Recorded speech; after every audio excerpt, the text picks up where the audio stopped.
apparently, hindi na siya, he was supposed to be under restricted custody.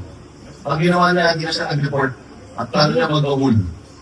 So he's not reporting to work anymore at awol siya ngayon. At for the record, it's his third time to go on awol.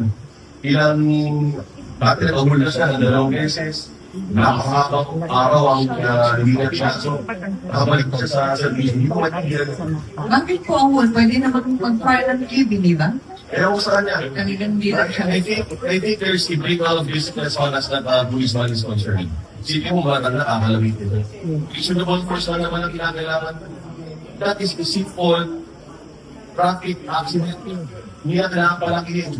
Parang mayroong kausap. Let's assume na mayroong kayo dito nakakailangan. Hindi naman tawag na sa traffic investigation traffic enforcement. Tapos na mangyari sa time, siya na mag-imbis niya. At kakapagitan niya yung maraming kakapagitan niya yung matanda.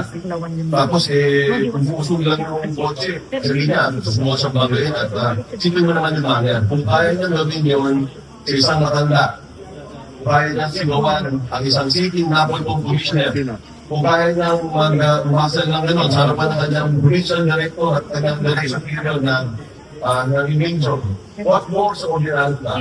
What more sa ordinary ka? Kaya dito ito kaya siya Napolcom. From our investigators that the victim, the 76-year-old person, ay pupunta ako sa Napolcom to file his complaint on Monday. Pupunta yung biktima, yung may edad, yung senior citizen, pupunta siya sa Napolcom on Monday to file his complaint. Mag-file din daw siya ng criminal case against Corporal Suwan.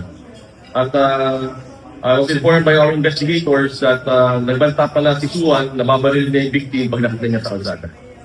So yun yung konteksto ng pinagagalawan natin ngayon. And that is from our EMIS investigators who are checking on this case.